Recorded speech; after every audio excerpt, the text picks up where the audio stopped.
Hello there folks, back again for another video. This time around we're going to be doing a little bit of a retrospective deep dive back into this. This was the entry point for a lot of people into the Lord of the Rings and Middle-earth strategy battle game as a whole really. Back in, was it 2000, 2001? This came out just around the time of the first movie, and I was one of those people that was able to get my hands on the Lord of the Rings, Fellowship of the Rings sort of boxed game, the big green box, which was a lot of fun to dive into. I think it arrived at Christmas time. It was a lovely present that was filled with elves and Númenóreans and Moria goblins, more of which we'll get back to in a little bit. But I thought it would be quite nice to just go back through this book and sort of talk about some of the memories I have of diving into this when it first came out. So yeah, I mean, what was this? Yeah, printed in the UK. There we go, 2001. So yes, the Lord of the Rings, Fellowship of the Rings. This was their first big attempt at doing the strategy battle game. The focus of this book really was very much on the skirmishing side of things and trying to mimic the scenarios that you would have seen in the movies, which is interestingly how I don't think a lot of people play the game nowadays. I think a lot of people tend to play matched play games of this as opposed to doing the scenarios and things, but it seems for the most part like this very first shot at things was more focused on the idea of, you know, bringing the characters, bringing the enemies, and then sort of playing out the different scenarios that you'd seen played out in the movies.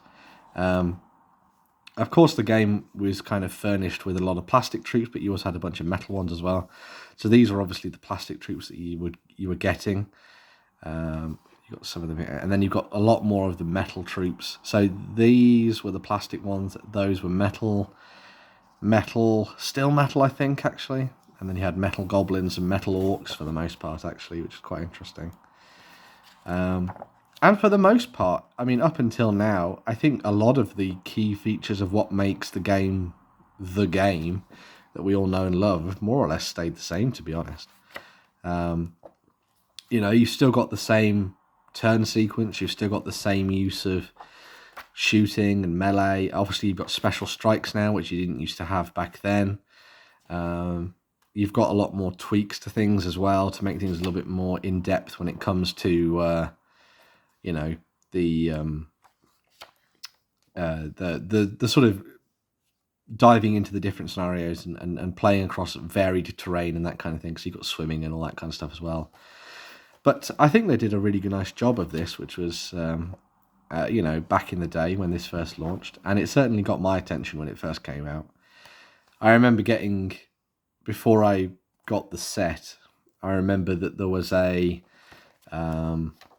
Games Workshop near me in Merry Hill had a setup that was very familiar to this. So it had a weather top in the middle of it, and then it had sort of like a built-up landscape around it. I wonder if there's a better picture.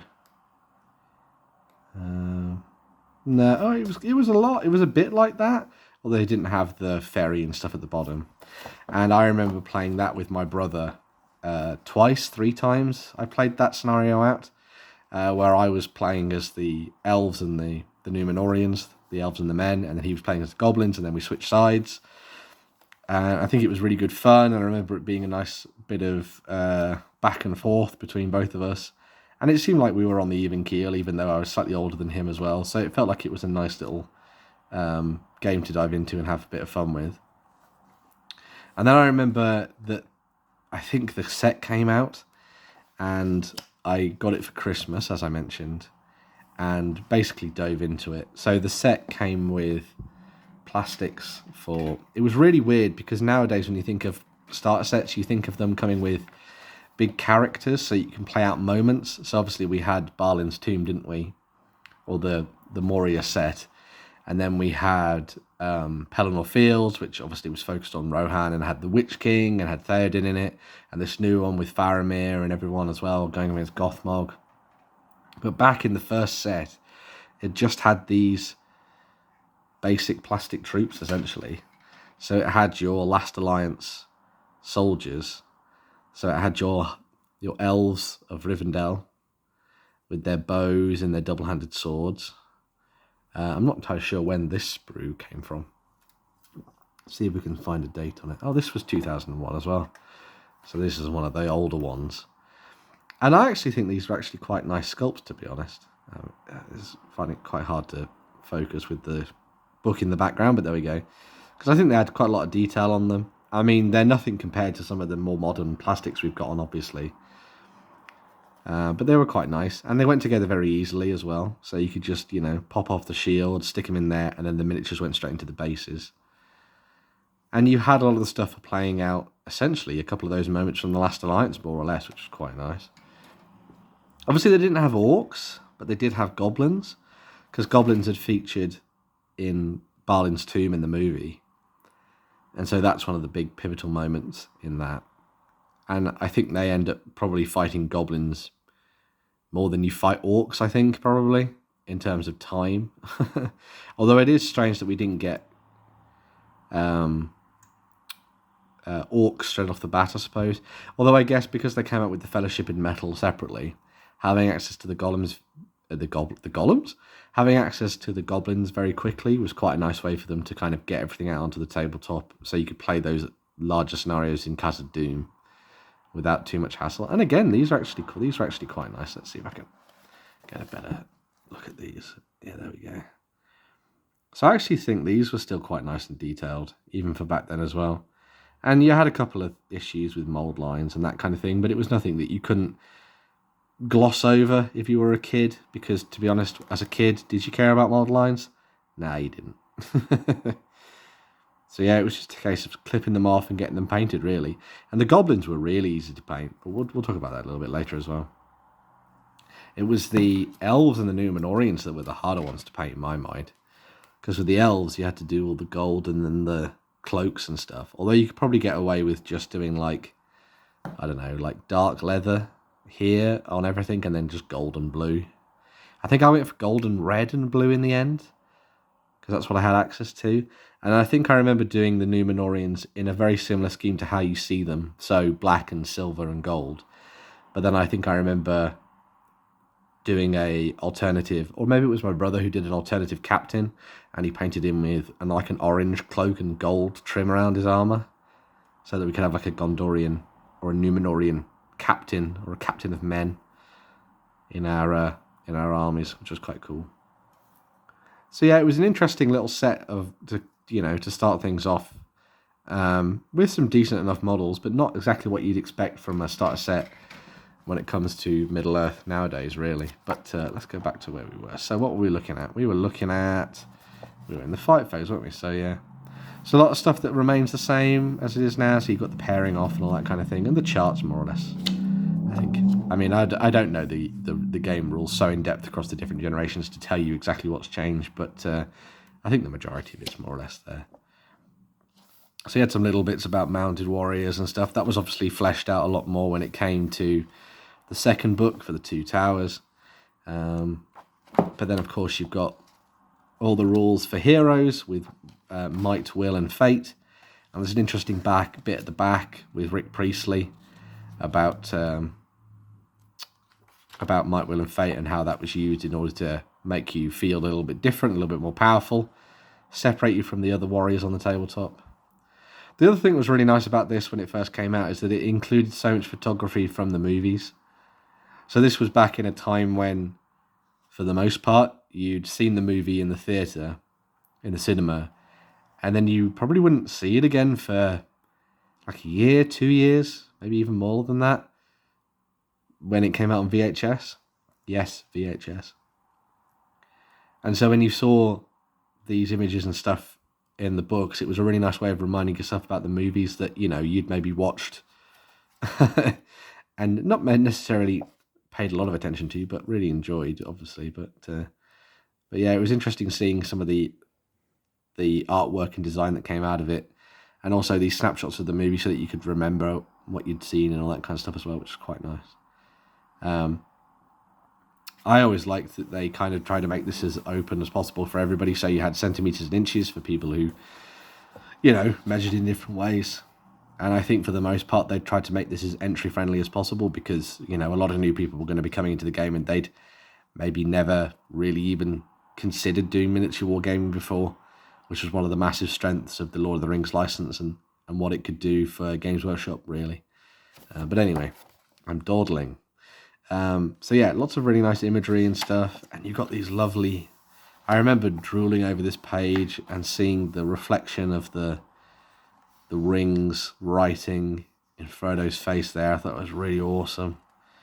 And then having the ring verse. And then we got this really nice map as well, which is really cool to see. I love maps. And then we got into sort of building armies and stuff like that. So, I mean, they do have, ways to build forces and stuff. But I think for the most part, things were based around scenarios, to be honest.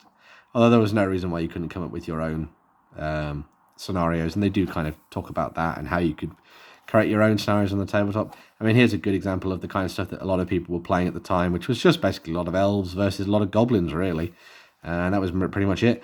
I think for a lot of people, for me in particular, I didn't necessarily have a lot of money back then, so I didn't necessarily have access to a lot of the metal stuff. And so a lot of my focus was on playing with the plastics that I got out of the set and just playing scenarios over and over again, really. But so you got the rules for Frodo and stuff, so you got the different variants of him with the different weapons and his additional armor and with the mithril coat and the elven cloak that he gets from Galadriel. You got Sam Gamgee down there. Merry, Pippin, Gimli, Legolas, and these were amazing.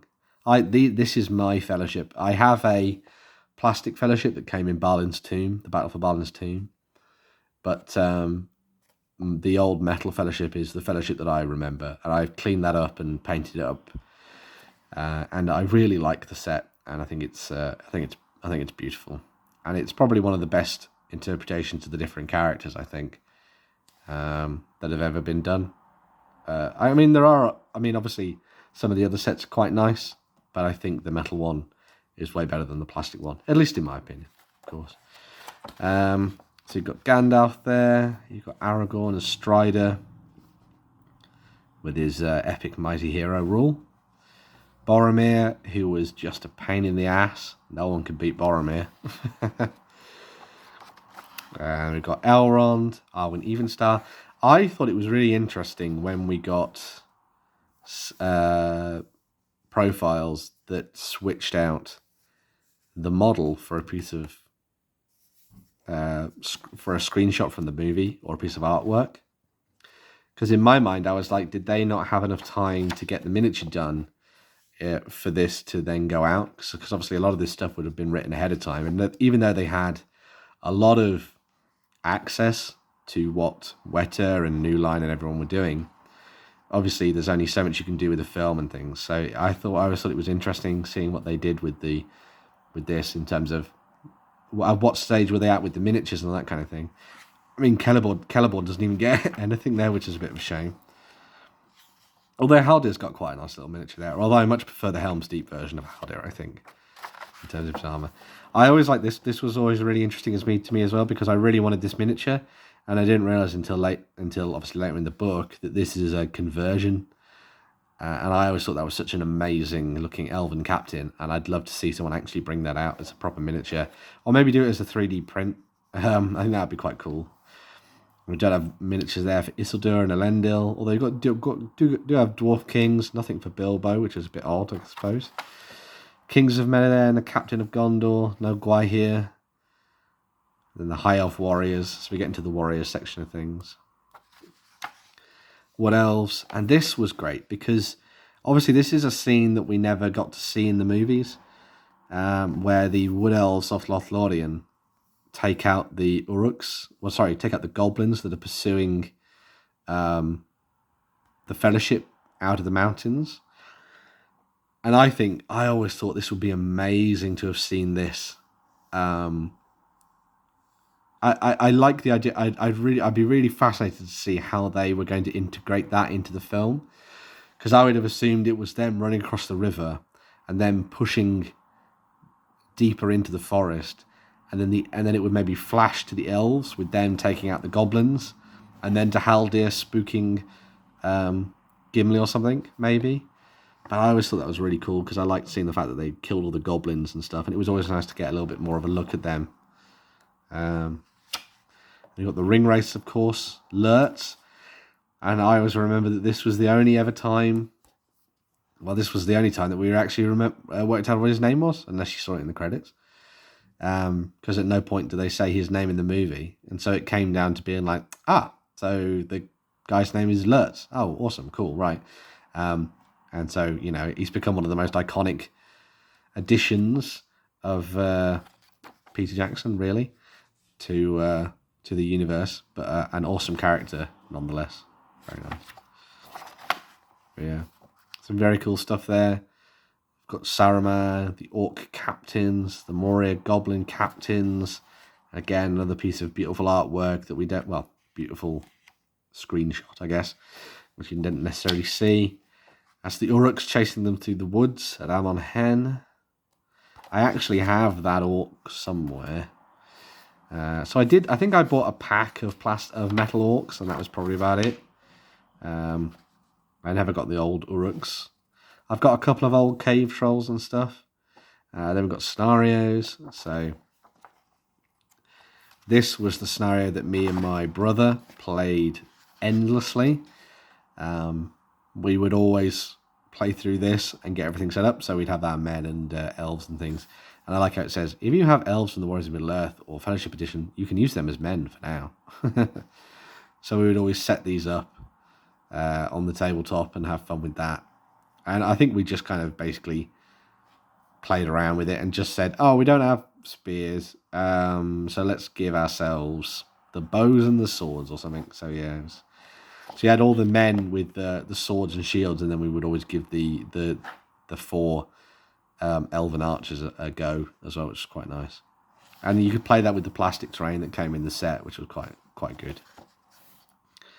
And then this was another really nice piece. So this is a piece for the Moria goblins as they were chasing down the Fellowship out of the mountains, which I thought was really cool again, that we don't see, but would have been nice to get a look at that in the movie. Well, maybe one day they'll be as I think it's Damien from Battlestream to Middle-earth says, or is it Damien, or is it... Oh no, I think it's Nerd of the Rings. One of the two. They're both great people, but one of them has always said they'd love to see a Mithril edition of the movies where you get everything, absolutely everything, including all the deleted scenes. Everything they didn't put in would just be packed onto the discs, so you could absorb yourself in everything. And there was also Weathertop, which was another great scenario. So this takes me back to Games Workshop. So we used to go into Games Workshop and play a couple of different scenarios with the people who worked there, lived in there. Although I suppose a few people did live in there, actually. And Weathertop was one of those. And I remember playing this out a couple of different times. But this was back when... I mean, this I think the same thing still applies today, but there was no real way to differentiate the different ring race unless you put numbers on their bases. So we'd always have them called like Swooshy and Stabby and Drory and the Witch King and stuff, which I thought was quite funny. And you'd have to keep a monitor of their will and stuff like that. And I remember it being a really fun game to play because you'd have two people playing as the ring race, and then 2 people playing as the hobbits and Aragorn, and it would be this nice race against time to see who could win that one. I thought that was really cool. It was a nice scenario to play out. You got Balin's Tomb, the Bridge of Khazad-dûm, and the Flight to Lothlorien. So, interestingly, when this book came out, my friend had the Metal Fellowship models, and we decided to try and do a campaign of Middle-earth. Pardon me, sorry. Using what we had. And so we had a lot of like goblins and all sorts of different things. And we had the Fellowship, obviously, they weren't particularly painted very well, but... And so what we did is we played through each of the scenarios, starting with Balin's Tomb. But we used the more time injury rules. So if someone went down, we'd roll to see what happened to them. And so many hobbits ended up losing limbs and eyes. And I think in the end, It was a very badly injured Pippin who was dragged out of the mountains to Lothlorien. And I think we stopped there because I think the Fellowship had been absolutely battered over the course of 2 scenarios. I remember Legolas being absolutely surrounded by goblins and just killing everything. And I think everyone was pretty much fine, apart from the hobbits who had all been butchered. So yeah, I think they managed to survive the Bridge of Khazad-dûm just. And then we did the Flight of Lothlorien, and I think we finished it there, really. So our campaign came to an end very swiftly. But then there's also Amon Hen, which was a really nice, big game to play out. And I think, again, this focuses the eye on kind of what they were trying to do with this, where they were like, let's play out these scenarios from the movies, these moments in time that you can recreate on the tabletop. And then if you want to, you can take them to the next level and play out something from kind of like the Last Alliance period using the different models that we do have. So, you know, they had rules for, you know, Sauron and all that kind of thing. So, I don't know, did they have Sauron at this point? Oh my god, no, they didn't. So they had the Ring Wraiths. Yeah, they had the Ring Wraiths. They had Lurtz of the Balrog. Saruman, but no Sauron. That would be why, in this scenario, there is no Sauron in the battle.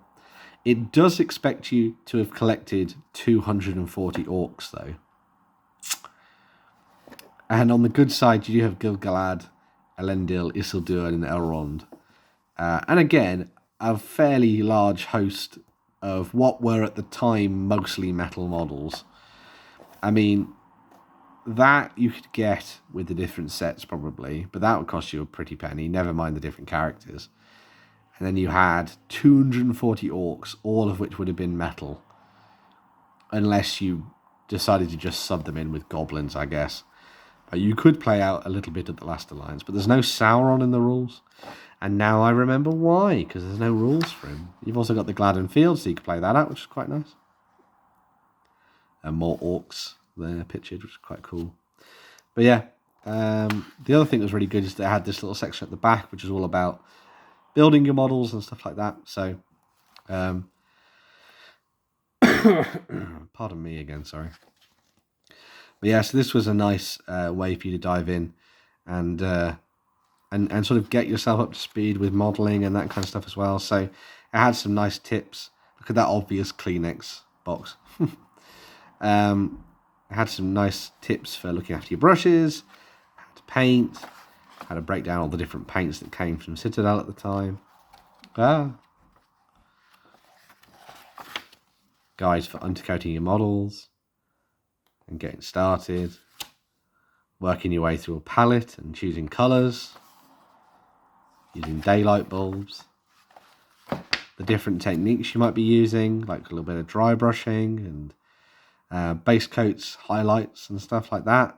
This was obviously the day before proper shades and things. Varnishing to finish things off as well. And then flocking your models with that lovely big green flock and big goblin green bases. Yum, yum, yum. But yeah, I thought this was quite a nice little entry point for a lot of people. It wasn't potentially here's that nice thing about converting, by the way. So there's that look at that elven captain, which is just amazing. I absolutely love that. That's really cool. And it tells you about pinning and how to do pinning and stuff if you're slightly more experienced, or if you were probably the dad trying to make sure that their kids could get all the models they wanted. There was this breakdown of how to get your hands on some nice terrain, and then there was some interesting things about how to build like rocks and stuff like that, but it wasn't a massive amount of detail. And there's also this, which I think is quite infamous, where it's like, we started with this, and then we made this. We won't explain how we got to this, but we did this. I suppose there's only so many pages in the rulebook, aren't there? And again, it's got some interesting layouts there, so there's obviously a weathertop design and everything. And a big bog, maybe a bit of Midgewater marshes, perhaps. And then a breakdown of the hobby and all that kind of stuff. And this was quite nice. So I had that boxed game. And I think I got the paint set as well in the end.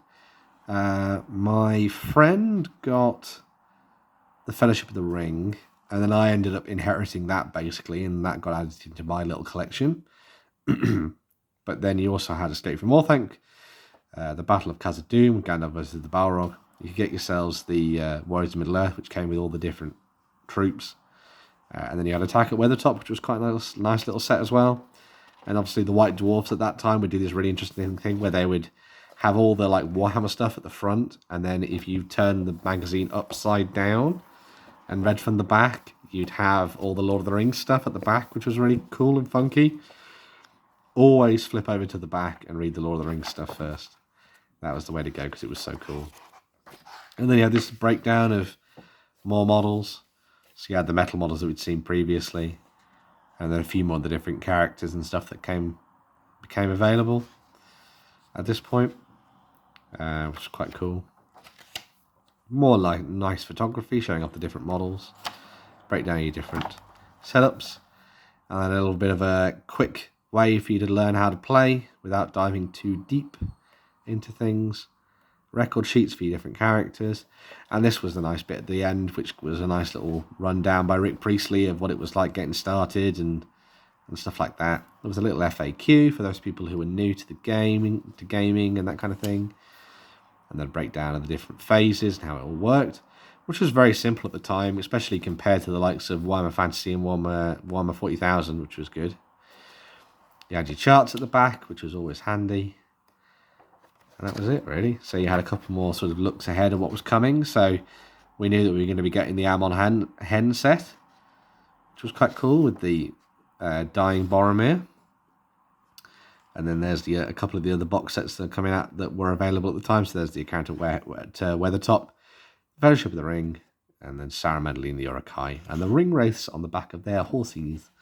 So yeah, it was an interesting book when it first came out, I think, and it certainly stuck in my mind as a fantastic resource. The other thing that was really nice about this, and I think it's something that a lot of other people have brought up, was that it was essentially a game in a book. You didn't have to buy 2 or 3 other books in order to learn how to play this. You just got this, and that was it. You could play the game. You could play all of the scenarios, all of the big scenarios from the first movie could be done with this book. And I think that was the most important thing with it.